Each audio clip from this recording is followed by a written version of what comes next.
Hey, welcome everybody. It's 7 o'clock Wednesday night, time for Sci-Fi Distilled. Welcome back, Mary Beth. Hello, hello. And how's everybody doing? I see the shadow is The already where shadow is here. I'm sure everyone else will come trickling well, in. we got two. There's two I think one viewings. was me because I turned it on. There's three now. So There's unless three you're now. splitting yourself up. So this we are still in March. We are still in March Badness. So We are this still in week March. we are doing 1971 Stanley Kubrick's cult classic, A Clockwork Orange. So, but before we get into that, I'm sure we have news. We have news. We have a very strange collection of news because we were off for a week. So let me see if I can't. Although, Riz, I would very much like to hear your opinion on a couple of these pieces. Let me try to fly through some of this. If you like Star Trek and you like comic books and you like short 5-issue runs, IDW has something for you. In July, they're going to release Star Trek Red Shirts, a 5-issue run. In August, they released Star Trek Strange New Worlds Seeds of Salvation, 5 issues. And in September, they released Star Trek Voyager Homecoming, 5 issues. Go find them at a comic book store near you. If you're looking for something new to watch this weekend, Netflix just dropped The Electric State. Just came out last weekend. I'll probably check it out this weekend. Reviews so far are just So I'll make it. I watch it so you don't have to. I'll report next week. Monarch. What? Unless they want to watch it. They might want to watch it. We can discuss. Everybody watch. We will discuss. That's what we're supposed to be doing here on this channel. Right. Monarch, Legacy of Monsters. Do you guys remember that? It was the Godzilla prequel show? Yeah, it was actually the one with Russell and his son, Wyatt. Yeah, so good. Season 2 just finished filming. They started last July. That is a long shoot time for a TV show. Yeah. No word on release date yet. Spinal Tap.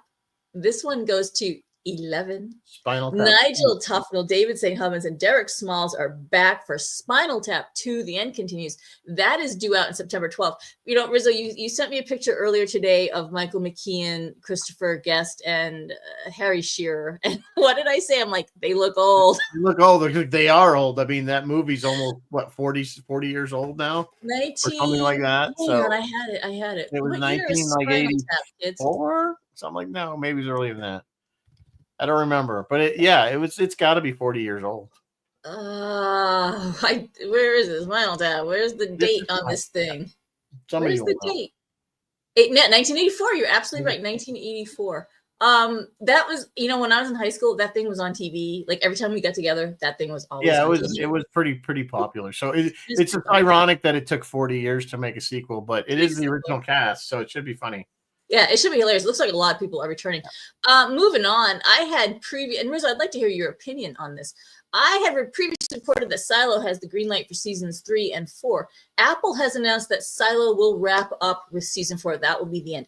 Honestly, I am not mad at that at all. I think a shorter run allows shows to stick closer to their source material, in this case, the novels, and it avoids what I call the Lost effect. Lost was a TV show a while back where the writers had a great arc for 3 seasons, and then the network said, no, stretch to 6 popular, seasons. Yeah, keep stretching. And then I refer to it, I think even more current than that is the Walking Dead syndrome. Great example. Where they had some really good 3 or 4 seasons, and then it just became, just too much. And it was just all because of money. Then they had the 2 spin-off shows, which essentially were like the same thing. Yeah. And I used to really I was a huge Walking Dead fan, and then I didn't even get to the point where there was finality. The last season, you just didn't care anymore. Yeah. And I think that's what they've done that. That's almost an old. We used to see that back in the day, in the 90s and stuff, where shows would just run and run and run and run until they were just, they had to bring in the little kid to try to save it, to keep it going. It was always once they brought in the little kid to save this kind of the Brady Bunch even tried that. They brought in Cousin Elmo or whatever his name was. And then we jumped the shark. Exactly. And they just to try to keep something going. And it's like just you're better off, I think you're right, with this planned series. A good plan, solid story. Another Babylon 5 was a perfect example of this. They had the perfect arc set up over 4 seasons, whatever it was, 4 or 5 seasons. and it worked beautifully. And then they went, oh, we want more. And then they went into that last season, which stunk. Yes. Yes. So, yeah, just let it go on a high note. I mean, Game of Thrones is a great example. They did and they ended it. And, they had the spinoff with the prequel, which is very good because you know why? R.R. Martin didn't write it. No, he didn't. Yeah. So they had to figure out an ending. So, I mean, that's the thing. I mean, the reason those were so good was because the source material, like you said, was good. Yes. I don't want to say that's the only reason they were good, but it is the foundation of it.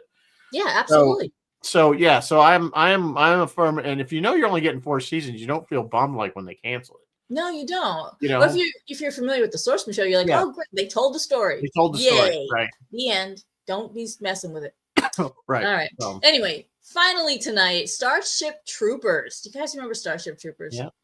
Does it need a new adaptation? It might. District 9 director Neil Blomkamp is set to direct a remake. It is not a remake of that film. He is going to go back to Robert Heinlein's 1959 novel, which, if you remember, Rizzo, that was a big criticism of that movie. I've read that book, and that movie was nothing like that book. No, nothing. No, other than the fact that, other than the bits and pieces of society and that they were fighting these bugs. Yeah. But yeah, the book was more political. Yes, of course. Yeah. It wasn't action oriented at all. No, it wasn't. So that's what I'm asking. What do you think? Do you think a new Starship Troopers based on the book will, how will that go? I think it's going to be a boring movie. Really? I think it's why they didn't make it the first time. They read the book and they went, nobody's going to want to watch this. So I don't know. What do you guys? I mean, those of you that have read the book and seen the movie was a cartoon. I mean, the movie was ridiculous. I mean, it was fun in what it was, but it wasn't very serious. You know what I'm saying? It was it was very cartoony. It was very comic book like. I'm sure Robert Heinlein was rolling over in his grave. I mean, it had what's her name there, Christina with Richards. What's Denise? Denise Richards. I mean, she can't act her way out of a bag. They were all they had naked girls and there was just most of the cast. I mean, Michael Ironside was in it. He's great, and Doogie Howser there. Doogie Howser, it was in it, and then he's good. But beyond that, I mean, yeah, it wasn't. It was silly. So, or do you feel like this is going to go the way the original Heinlein book it's hard to. It was a good book and it was an interesting read, but I'm having trouble putting this into a movie in my head. I mean, it could be done. I guess they're just going to have to throw in some war scenes, I think, to make it more. Yeah, that's what I'm thinking. They're going to have some fight scenes with the bugs. Yeah, they're going to have something. I think if they make it serious, I mean, it could be done really good. It could be like the way they took, Judge Dredd with the Carl Urban version, and which was good and different than the other one there with the Stallone version. Sylvester Stallone. Yeah, the Stallone version. Yeah. So but I liked both movies. I kind of like. I believe we did do compare and contrast on we did a whole show. I mean, I definitely like the Carl Urban one a little better. I think I do too. It was a grittier. It was a little more. I think probably realistic, but I mean realistic to the books, faithful to the comic. So I don't know. We'll see. I guess. So when is this? Is this like? Do I have a date? I don't think I have a date yet. No date yet. See, Chris is saying the audience is here. I'll put it up. Won't watch it without boom boom bang bang. I think he's right. I think you're right, Chris. Yeah, I think there's gonna have to. Cerebral movies like that, it don't do well. I don't think they're gonna. It'll go straight to like Netflix or something. Surely like that. there's a middle point where they can make their political points without sacrificing. The thing is, it's misleading. Starship Troopers, you think you're going to get what the last movie was. Yeah. Oh, yeah. And then you're going to get this thing where it's about this one guy's life and he's in this weird dystopian society, that you have to serve the military to be considered a full citizen, to vote. It was a little dystopian. I think that's what he was making, commentary on society, not so much an action film. It was just kind of set in this future. Yeah, futuristic. Yeah, where we're fighting this war with these bugs. So, like I said, the book has very little about the actual battles. Well, I don't know when this thing's coming out. I will keep my eye out for more news about it. I will be very curious. I'll be curious to see what they come up with. Because this is the guy that did District 9. I liked District 9. Yeah, District 9 was weird but good in its own right. Yeah, weird but good. I mean, it also had a political message, kind of, I guess. It kind of was. Yeah, basically how we treat refugees. How we treat refugees, yeah. Anybody different than us. We'll see what he does. I'll be very curious if this thing comes to pass. Yeah, well, there's been a bunch of sequels based on the original movie. There's a couple of little, and I think there's been some cartoons. That's because people like to watch. People like watching giant bugs get blown apart. I don't know. All right, Rizzo, what are we drinking tonight? Well, if you've watched this movie, milk seems to have very strong influence for some reason. We have to have a milk base. Drug-laced milk.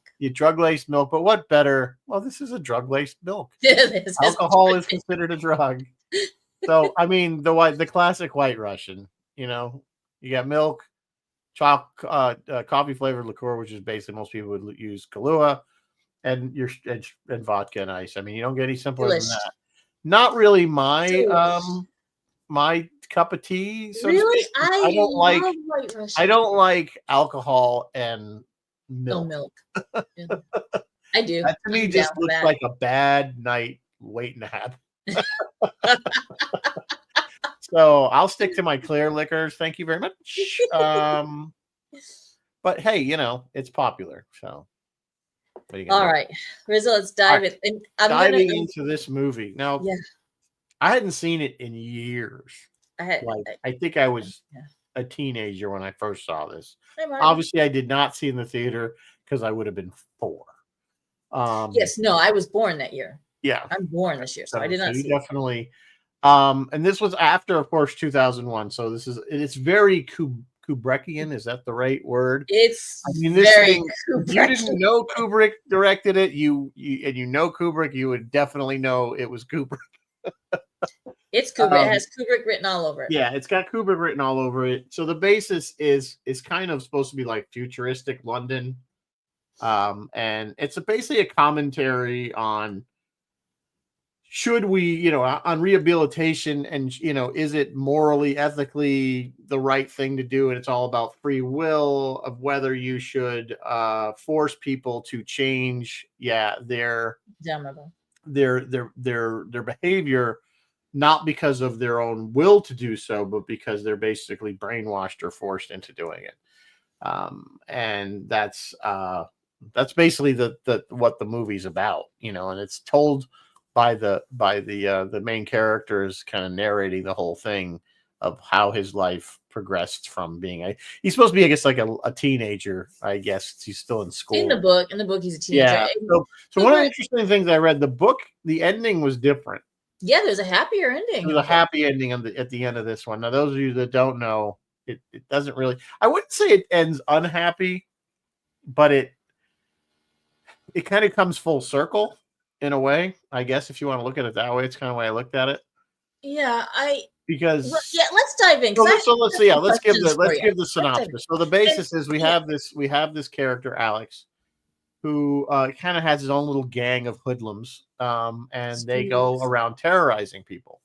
To the point of beating them, raping them. I mean, robbing them. It was horrible, and for that day and age, for that year, the hell out of some, very violent. Only very violent. And for 71, this was considered ultra violent. And actually, the version that I probably just watched was probably the edited version, because the original version was rated X because of the graphic violence and sex in it.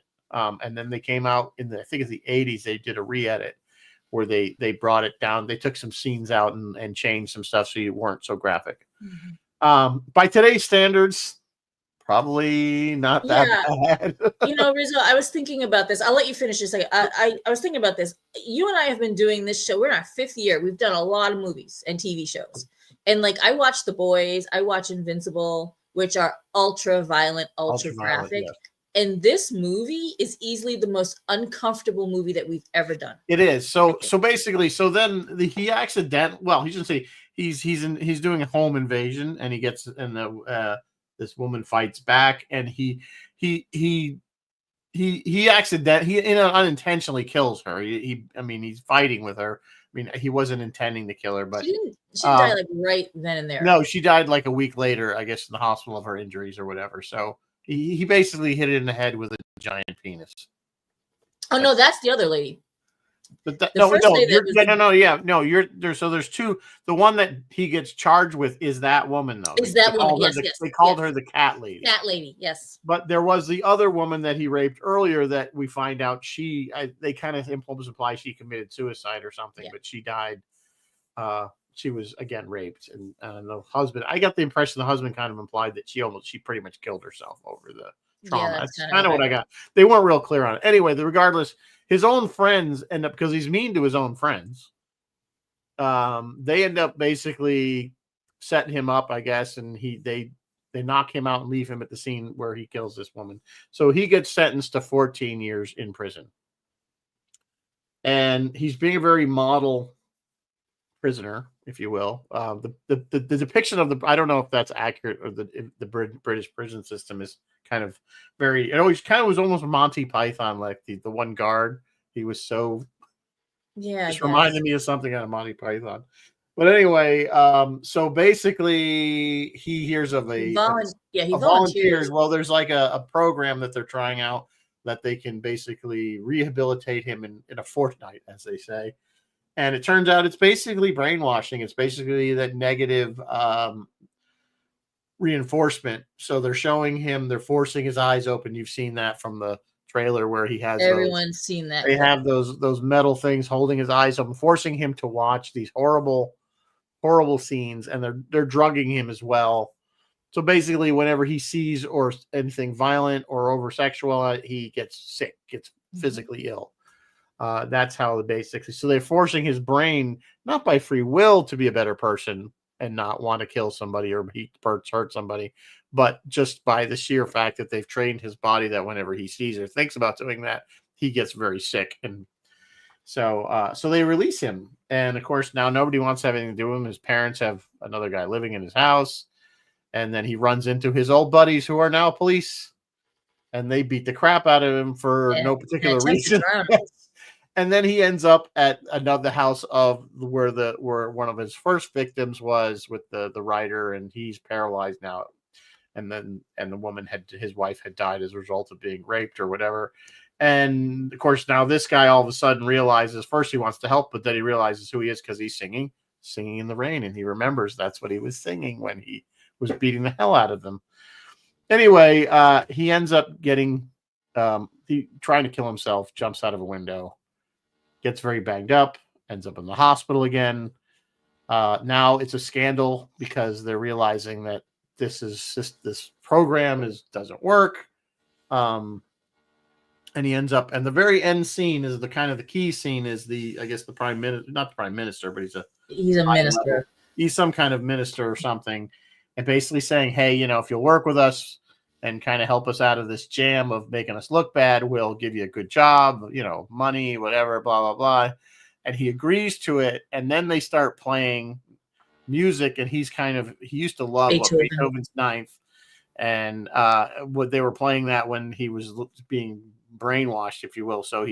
And then he's realizing that he's not getting sick, and he's having this image of rape again in his mind. So that now the brainwashing he's broken, and he's back to what he was before, and he kind of just grins, and that's the end of the movie.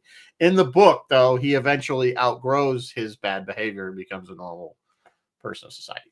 That's the nutshell. There you go. It's a doozy. Did I miss anything? It's a doozy, this movie. Visually, it does have still has some disturbing images. You're right. That do make you feel uncomfortable. But the themes and the psychology behind this movie is, it's a great choice for March Madness because there is a lot going on. We've got dualism, reformation, nature and control. The reformation, like nature versus control, or nature versus nurture. Really, it's a dystopian setting. these themes of like, well, you can't really cure violence with more violence, or you can't really cure violence by taking away free will, which they kind of do. But then it dehumanizes him, and it makes him vulnerable. It makes him a victim because he's immediately the homeless people were beating on him. His former friends who are now cops are beating on him. Like, it made him a victim. Like, it's just, this is easily one of the, if not the granddaddy, one of the granddaddies of like psychological, societal and personal commentary, this movie. But here's the thing. Are we supposed to relate to Alex? Like, are we supposed to feel sorry, to feel sympathy, or in any way relate to him at all? Kubrick, I don't know. In the beginning, I mean, he's a monster. He's and he has no scruples, no morals. I mean, he just does whatever he thinks is whatever he wants. And I think that's kind of a commentary on society. I think where they felt, remember when this came out, late 60s, early 70s, I think that era with all the turmoil, riots and whatnot going on, I think there might have been some of that, considering that society's kind of out of control. I think there's a little bit of that going on in there. Kubrick. Do you feel sorry for him? Not really. Kubrick took pains to make him relatable. And I'm going to say that, and I think it's because of my generation, I think Kubrick failed. I think younger generations can no longer relate to Alex. Maybe the older folks could, but my age and younger. Relate to them how? When you say they can relate to them. Kubrick took pains to make him smart, funny, very well dressed, except for the stupid cricket costume. That he liked Beethoven. He robbed. Remember at the beginning, he went to his room and he threw like a watch and money into a drawer and just shut the drawer. Like, he doesn't really care about the money that he's stealing from people. Like, Kubrick took pains to make him a certain way, and I think maybe back in the day, people related to that, but I got nothing from this guy. It's interesting. It's interesting you say that, because Malcolm McDowell was chosen for this role by Kubrick because Kubrick saw him in another film, which I can't remember what it's called. Caligula, or no? No, that came much later. That came after. Okay. But he said, he's like, you kind of present intelligence, like you're. And that he's like, you basically come across as intelligent. Being intelligent, despite the fact that you're doing. And let's face it, Malcolm McDowell has never played a nice person. I don't know. Find me not even Soren. Find me a movie where he plays a good guy. Not even in Star Trek. Yeah, I mean, he just doesn't. He just plays the bad guy so well. Even as a young man. Yeah, that scary kind of bad guy, because you're right. He's smart. He has a bit. Yeah, he's got those scary eyes. Yeah, it's kind of like, you're creeping me out, dude. And he's great. Don't get me. He's great at what he does. I've never met him or even known anybody that's met him. Maybe he's probably a very nice man. Certainly, he's so different than his father, who always would play kind of goofy characters, a little bit slightly on the goofball side. So it's interesting how that turned out, But just to slide back to the movie, I think you're right. I think he is kind of portrayed as that, maybe because he's so smart that he's bored, and this is his way of entertaining himself. That could well you look at his parents, and I think it was funny how they kind of pre-saw the colored hair. It's very popular today. The women with purple hair, even the psychiatrist that came in at the end, she's got purple hair. The mother had like bright pink hair. Yeah. And I thought that was kind of interesting. I'm like, look at that. It's like 1971. And that never really caught on until 2020 or whatever.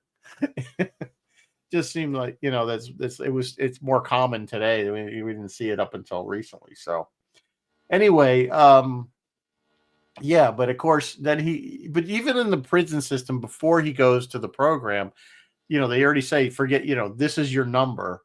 You will only be addressed like he's just a number. 655, whatever. Whatever his number was. His prison number. That's it. He wasn't Alex in prison. He was just whatever his number was. Oh, Chris LaRoche did just point out that Malcolm played H.G. Wells in Time After Time, which maybe was not as evil. All right. There's one. Fair enough. There's one. But Rizzo's point stands. Malcolm tends to play bad guys, deranged people. Yeah, he plays people that are a little on edge. A little bit. Anyway. Yeah. I mean, I like, as much as I didn't really care for Generations that much, I did like Soren's character. I did too. Yeah. And I've used the line, the line where he says he's like, time is just a fire in which we burn. I thought that was the greatest. That was the greatest line of the whole movie. It's a great line. That and so. Of course, Picard comes back as I think of it as a friend, takes me on the journey of whatever the hell. No, I go with Malcolm. It's a fire in which we burn. Anyway. So we never did Generations, did we? No, I don't think we have. No, I don't think we did. No, we have. But yeah, so Kubrick really put a lot of thought into this movie.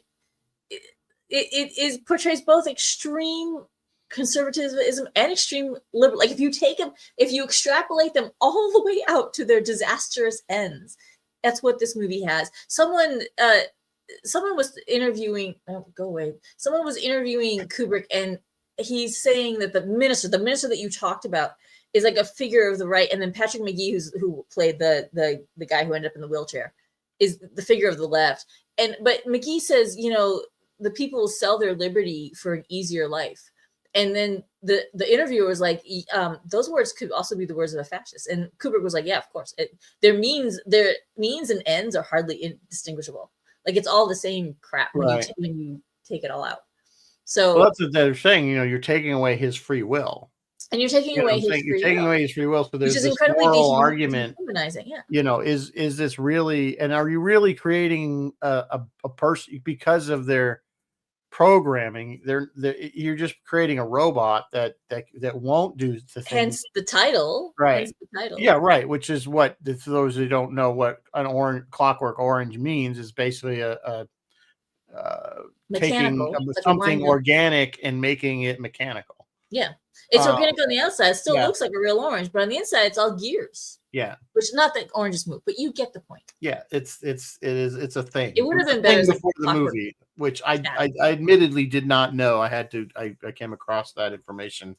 The other thing that as I was studying up for tonight, I was really surprised to see that there's a whole school of thought out there who think that Alex intended. He's like, oh, I'm going to volunteer for this so-called treatment. I'm going to, I'll be done in 2 weeks and I'm out of here. And his whole reform, he faked. Could he have faked that reform?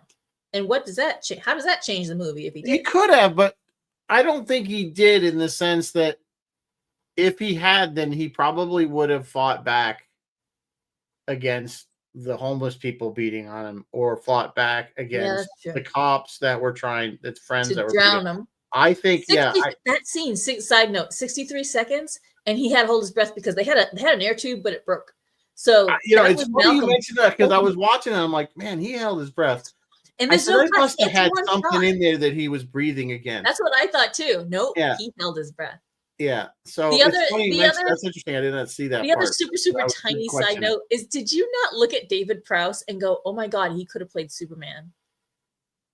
Remember Darth Vader? Yeah, I know who David plays the nurse, the helper, Julian Patrick McGee's helper. That was okay. Honestly, I didn't even recognize him. I did not recognize him. He's wearing the dark glasses. He looks a lot like the Christopher Reeves. Yeah, I guess you say when he was dressed normal. When he was in the little, I mean, there was definitely kind of a homosexual thing going on there. Yeah, probably. With the guy in the wheelchair, and he was working out in a little short scream Clark Kent. I was looking at him like, who's that guy? I didn't come. Anyway, that didn't click in. No, back to the madness. Sorry, I kept looking at him and looking at him and looking at him like, who is this Superman guy? Oh my God, it's Darth Vader. So Crystal Roach is saying Alex's parole officer was the basis for Lando. He was a weird one. You know Lando what? In Babylon 5. It's Londo, not Lando. Lando, yeah. Lando with the hair. I'm not seeing it, Chris. I gotta be honest with you. I mean, Yeah, I got to be honest. I'm not. I mean, I'm not saying that isn't true. I don't see Londo in that. Ambassador Moran. Yeah, there's a lot. Well, they're both kind of that parole officer was whack. Like he was. This is the original guy that basically washed his hands of him. Right, we're talking about the guy that was the first guy that basically washed his hands of him. Yeah, right? After he meets him in the house, and he kind of hits on him, and then he not hits on him, but he molests him. And then after he kills the woman, he's like, "You're a murderer now, Alex. I'm done with you." That guy. Yeah, I don't know.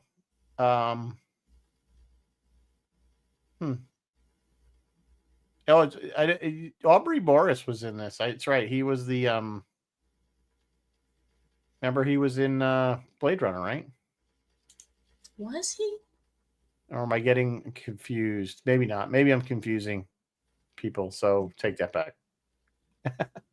Oh, Chris thinks he realized. I was saying, could he have faked it? Chris says he realized too late what he was signing up for. Yeah, maybe. He was upset that it was because they were using Beethoven, which was his favorite, as part of that programming, and he didn't like that. So I don't know. Maybe he did not fake it. Which I wonder if that was done on purpose. Or he kind of said while they were playing music. So did they know that he liked that? You know what I'm saying? So Chris has clarified it was the speech patterns, according to Peter Jurassic. Yeah, I can kind of see it. It was very yeah, maybe. Fits and spurts talk. He speaks in flowery fits and spurts. No, I was wrong. It wasn't Blade. He's in Hitchhiker's Guide. Hitchhiker's Guide. Yeah. Yeah, he was in Hitchhikers. He was in this is the British version, not the movie, but the original BBC rendition of Hitchhikers, which is the better version, in my opinion. Yeah, I agree. But Pablo from Mexico says. Anyway, what else can you say about this movie? Well, it's weird. It's very Kubrick. I think I've already said it, and you can tell by just the way it's shot with the weird lenses. He did reuse some props from 2001. I read somewhere that he reupholstered the chairs. Yeah, reupholsters that were in the milk bar were actually. And the one woman at the end who was supposedly helping them, the ones that eventually were torturing them in the house with the music. She was in 2001, I think, too. She was one of the. Wasn't she the Russian? Typically Kubrick, yeah. I think she was one of the Russians on the space station. When he went into that one store or bar or whatever that was, they were walking around. There was a 2001 poster on. It was low, but it was on the. Whatever. When he stepped up to meet those two girls, there was a 2001 poster on. Hola Pablo from Mexico is saying, yeah, the minister did choose Beethoven on purpose because remember when he was touring and he just looked. First of all, the minister reminds me a lot of King Charles. He looks a lot like him. So I'm just going to call him. Well, he's very quintessential British. Very British. But he's walking in the cells and he walks into Alex's cell and he sees the little bust, the little head statue of Beethoven. Yeah, that's true. He noticed there was a photograph. So I think that's why there's a photograph too. Yeah, there was a photograph. You're right. I think that's why he chose it. Yeah, you're right. Now, whether he hit on the 9th because that was his favorite, who knows? And the most popular. But yeah, it was interesting thing. So we can go through some of the cast. Of course, we've talked about Malcolm McDowell, who's probably the most recognizable to us. The rest of the cast, I'm trying to see if there's anybody that really, besides apparently that I wasn't even really aware that it was. He's not even listed. Who? Darth Vader. Yeah, it's Julian. Look under Julian. If there's a Julian. Must be got to look under all cast and crew. All cast and crew. Which is not loading for me, of course not. Yeah. I believe you. Well, he was kind of a small part. He didn't even. David Prowse. I think he had one word. Didn't he say one word? I don't even know if he spoke at all. He took some commands and he did a few things. He said one thing and that was it. It wasn't even like a. It was one of his very first. Yeah, there it is. There it is. So, interesting. So yeah. So back to the psychology. The The videos he's forced to watch in the book are much, much, much worse. I mean, they had to clean a lot of this up for even to be a movie. And again, yeah, it teaser. did get an X rating originally. It did get an X rating. I don't believe I saw the X-rated version. No, I don't. I'm pretty sure I didn't, because I'm probably saw the first time I saw it was probably on television, broadcast television. My teaser that I posted on Facebook today was, what do the Rolling Stones have in common with this movie? I will tell you. Mick Jagger wanted the Rolling Stones to make this movie with himself in the role as Alex and the other band members as his fellow droogs. Kind of glad that didn't happen. I don't think it would have been successful. Well, Mick isn't a very good actor. Mick had the look. Like he had the look, but I've seen him. He tried his little stint in acting, and it just really didn't work for me. I don't remember the movie. Somebody probably remembers it. He was in it with Emilio Estevez, where they and it's like a futuristic thing where he can like I remember that, take over bodies and stuff. There's a bit of time travel thing going on. I don't remember the name of the movie. He just wasn't good in it. Yeah. The other thing, sorry, getting back to the psychology of this thing. Earlier I said I didn't relate. I just want to point out that this was a time, 1971 was a time when there was discussion of like mind control and experimental drug therapies to change behaviors and stuff. And a few years later, it would be publicly revealed that government agencies had been doing or been trying to do these kinds of things, like, MK Ultra and all this other kind of stuff. So medical treatments that are like completely barbaric to us now, like the sterilization of teenage mothers, lobotomies is a really big one. They were lobotomizing people left and right. They did that like as routine back then. And so I guess I really am of a newer generation that just doesn't. Well, again, it was a way to fix things. There's a way to fix things, but you're taking away. Because you figure if you're lobotomy, you know what I'm saying? It's to then, rather than incarcerate somebody for 40 years. Yeah. You know what I'm saying? This was the idea. Remember, they kept making reference to our prisons are overloaded. You know what I'm saying? So this was a way they felt they rehabilitated them in some way. Yeah. And kick them out into society. But clearly what they didn't realize is that this person would be a time bomb, because you don't know, that might work for a while, but clearly it wore off. And then it wears off. For whatever reason. Yeah. Free Jack. Thank you, Chris. Yes. I knew Chris would know the name of the damn movie. Is Free Jack. It's Free Jack. It wasn't that good. But if you want us to do it on the show, on Sci-Fi Distilled, Free Jack. If you want us to do it, I'll suffer through it again. I mean, I'm going to give props to Mick for like recognizing. He must have read the book and been like, "Well, this is an important piece of work," and I give him props for that. But yeah, no. Well, I mean, that's just using your stardom to. I suppose. I mean, it's like Mel Gibson doing, what was the one he did, the Passion of the Christ? It's like because of his nut. He just wanted to do it. He wasn't fit to do it. He chose to do it. Fun facts: Doctor Who. There's an episode called "Mind of Evil." Similar plotline, way less violence, but similar plotline. Kubrick got death threats from this thing, and he ended up banning his own movie. Like, it was banned in Britain. He said, "Do not release this until after my death," which they did. And it was also banned in Australia into the year 2000. I guess it was released in the United States and did really well. Yeah. Wow. It grossed 41 million in the States, and it only cost 1.3 to make. Oh, so that's technically a hit. It was a huge success. And it made 73 million overseas worldwide. So a total of 114 million on a $1.3 million budget is a good return. Yeah. And apparently it was very successful in England. After 2 years of release, the film earned it said 2.5 million in rentals. I don't know. I don't get that. What they were renting in the early 70s? Like, me neither. We didn't have VCRs. They didn't really have, but it was the number 3 film for 1973 in the United Kingdom, right next to Live and Let Die and The Godfather. So, and it was the most popular film in 1974 for France. So, interesting. And the whole movie to me is like a seesaw, and almost the midpoint of the movie is when he's talking to that priest. No, it's not a priest. Whatever the religious dude is in the jail. And I think he's supposed to be a priest. Is he a priest? Yeah. Whatever he is, pastor, whatever. He's like a pastor or a priest. Not like government minister, but like religious minister. Anyway, the point is, he's the one who's saying, this is going to take away your free will, and man needs free will. Free will, that's the crux of the movie. That's the tipping point of the movie. Everything that comes before the movie and then everything that comes after that, that's the midline crux of the movie about man's free will. Yeah, absolutely. Yep, it is. It's about free will versus society and having the choice. Even if you choose wrongly, you should still have choice. And of course, you have to. And then, of course, if you choose wrongly, you got to pay the consequences. But at least you had choice. But you're right, and I think that's honestly like you said, they tried different things with castration or whatever, or and lobotomies and things, and we clearly have moved past that for now.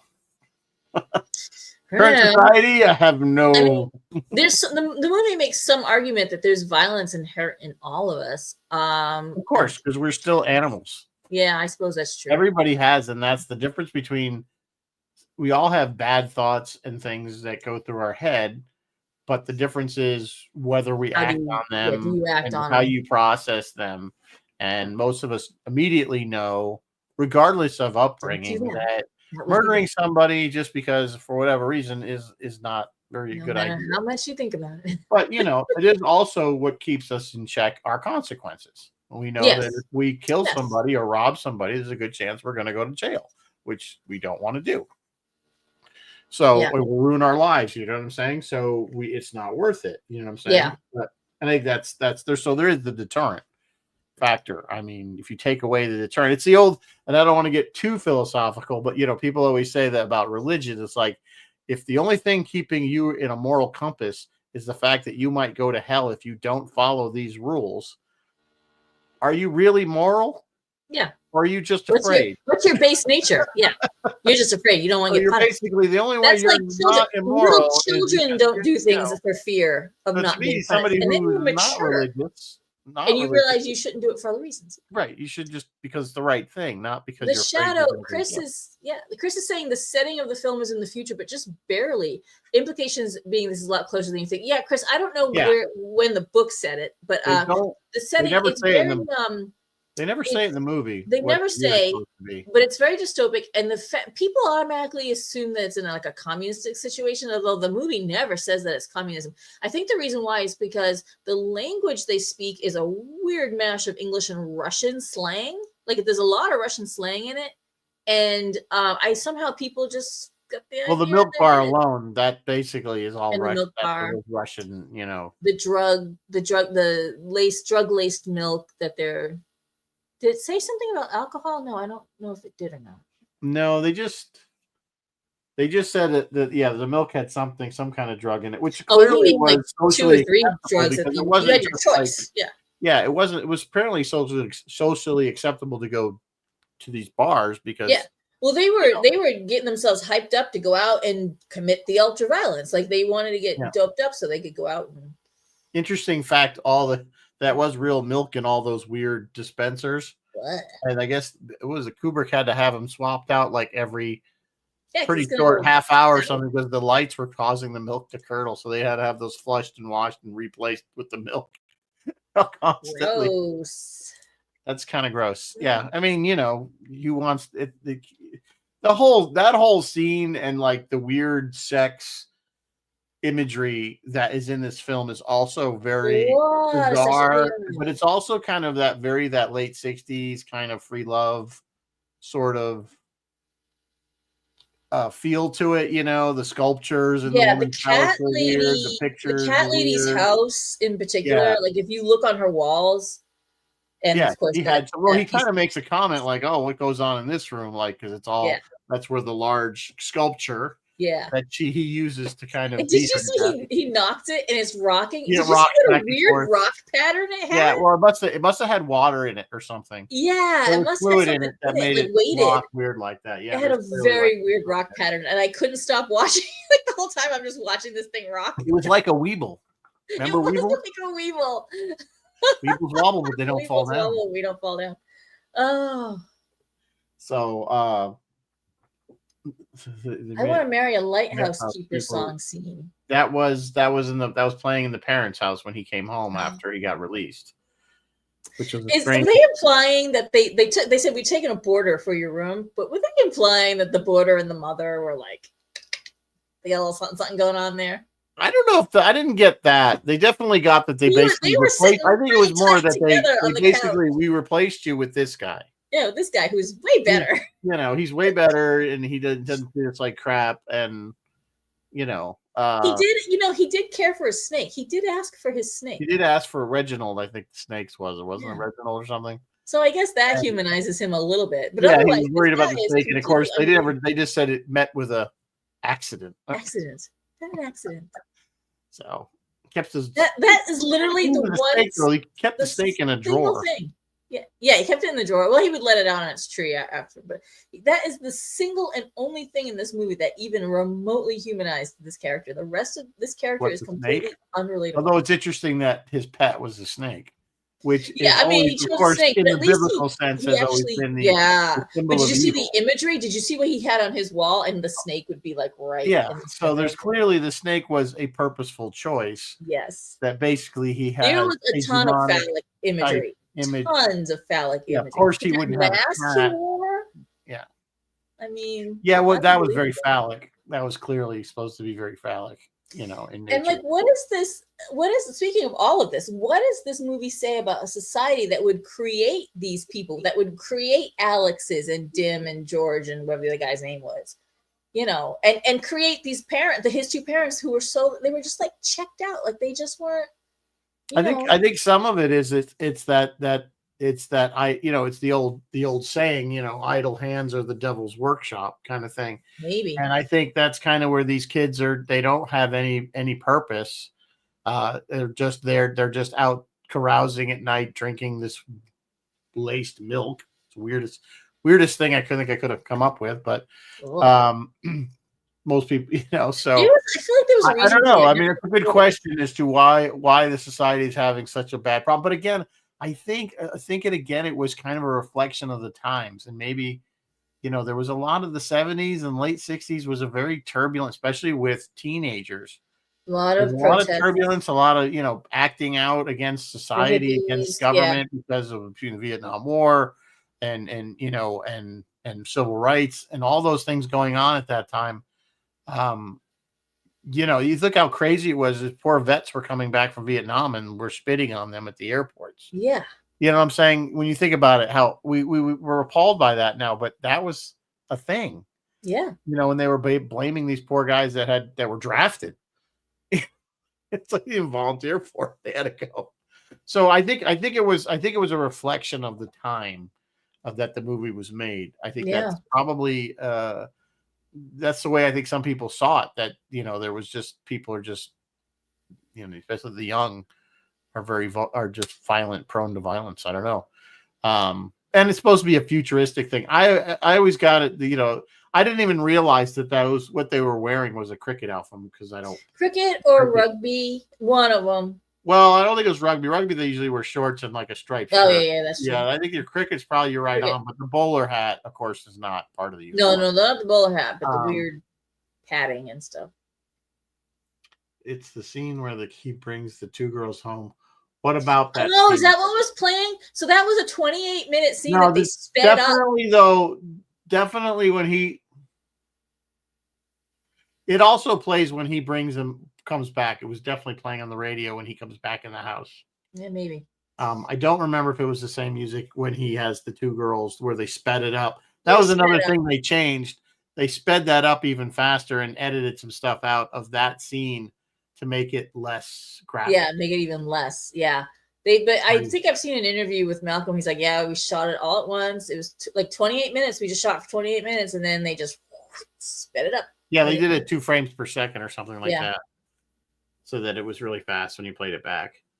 Chris thinks, because I said that the milk had a reason, and Chris thinks it's because milk is associated with home, mom, that's true, safety, and not gearing up for crime and violence. Good point, Chris. It was definitely the opposite then, wasn't it? Yeah, but if it's laced with something, if it's drug-laced, then... Drug-laced milk. And not milk and magnesia, so, No. No. So, what else can we say about this film that we have not already I mean, dug it into? poses a hell of an ethical dilemma. It says a lot about free will and choice and society, societal whatever I'm trying to say here. There's a lot going. There's a lot. You could dissect this movie for hours and hours and hours. And everyone, all the reviews I watched, like I watched YouTube and I read reviews, everyone had something different, had like a different take on it and what Kubrick was trying to say. I can give you guys a link to a really great interview with Kubrick if you want to know what he was trying to say from the man himself. Yeah, please share. I'm sharing right now. Whoops, can't spell Kubrick. So, interestingly enough, the just as tidbits about the scene, of course, that everybody remembers and is always shown is him when they have those clamps in his eyes to keep his eyes open, which were real. Yes, that was not a effect. He actually got several scratches. He did. He got a cornea scratch. And the guy that was sitting next to him, remember putting the drops in his eyes? He was a real doctor. Yes. To make sure his eyes were kept being lubricated because they will dry lubricated out. and anesthetized. Yeah, they did anesthetize his eyes so that he could take it. He got hurt. There's one scene where one of the guys had his foot on his chest, did crack a rib doing that. He got hurt a bunch of times doing this movie. That's dedication to your art, I guess. But yeah, those clamps were meant to be used when you're very flat, laying perfectly flat, and because he was upright, they literally would slide down and scratch his eyes, which was horrible. Things have changed so much in filmmaking nowadays. So, the other thing that we thought was interesting at the part where he jumps out the window and tries to kill himself, and there's the shot where you kind of see the ground come up. They actually did that. They actually tossed the camera out the window. Did they really? Yeah, they did it 6 times, and the camera survived 6 times. They had it like in a box, but still. Oh my god! So it was kind of interesting that you guys, they built those cameras to last back then. They really did back in the day. If you look at that link I just posted, the interview with Kubrick, you don't need to plow through all the interview, but there are pictures, there are behind the scene pictures, including of that erotic art that I said rocked weird. You can check that out. So some of the erotic. They didn't release this in England until after he died. What year did Kubrick die? 90. He died right after Eyes Wide Shut. Right. They must have released it because I had the numbers for Great Britain. Yeah, they released it. It got bad blowback. People said it was too violent. They did think at the time they thought it was very about copycat crimes and stuff like that. So Kubrick was like, you know what, pull it. Meanwhile, America's like, bring it on. Yeah, America's like, we need a new plan of how to do things. Let's just keep doing it. So anyway, it's a strange one, and again, it's probably this is probably one of the films that Kubrick is most known for next to 2001. And that's just my personal opinion, because the only other one I can think of off the top of my head is Eyes Wide Shut, which was not a good movie. I mean, of Kubrick's body of work, I'm going to say 2001, maybe this one. But this one, like I said earlier in the show, this is the most uncomfortable movie that we have ever done, for me personally, that we have ever done on this show. Well, it's funny because fighting and beating people up, it's the rape scenes, I think, that are the most disturbing. It's all disturbing. I think just from a personal standpoint, I mean, it's like, I think, you see somebody fighting and getting beat up. We see that so much, but I think the rape scenes are probably the most disturbing part of it. Yeah, Chris. And they were more graphic in the original cut. They were more graphic. Yeah, I suppose. So, I suppose I'm not gonna lie. I kind of dreaded watching it. I was like, oh. I hadn't seen it in years, and I had really forgotten quite a bit of it. Yeah, I honestly can't say that I remember. So it was almost like watching it for the first time. I knew the basic plot. But really, everything after him being brainwashed, I was new to me. I didn't remember. So, anyway, what else? We're almost at the end of the hour here. So that's it. We've pretty much covered it. It's a good movie. If you've never seen it, it's probably worth watching just on the just for the sheer So historical. you should yeah, it's one of those things like 2001. You should watch it. Yeah. So, but anyway, what has Roy got going on? Roy, this Friday, Roy is doing William Shatner's favorite shows and movies in honor of his 94th birthday. So Happy birthday, Bill's Mr. favorite or Roy's favorite of Bill's? Oh, you know what? He just wrote William Shatner's favorite shows and movies. So I thought it was Bill's. I don't think Bill watches anything. I don't think Bill watches anything either. I don't think of his own stuff, maybe? I don't know. He certainly doesn't watch where he speaks in Esperanto? I don't know. I don't know. That's a good question. I'd like to know where. That's a good question, Roy. We need clarification. Yeah, I need clarification. I want also if it's Bill's favorite, I want to know what your source material is. Yeah, I want to know how you know it's Bill. Did you walk up and ask him? Did you just walk up and ask him at the last event? Bill just doesn't strike me as he doesn't. I mean, it's like he knows a lot of stuff, but like pop culture and movies is just not his thing, which is ironic because that's what he does for a living. But oh well, it'd be interesting to see what that is. Phil is revisiting Bill McNulty's 90th birthday. He says WUSB is a radio station that's been on since the 90s, and it also has a DJ that is in his 90s. Wow.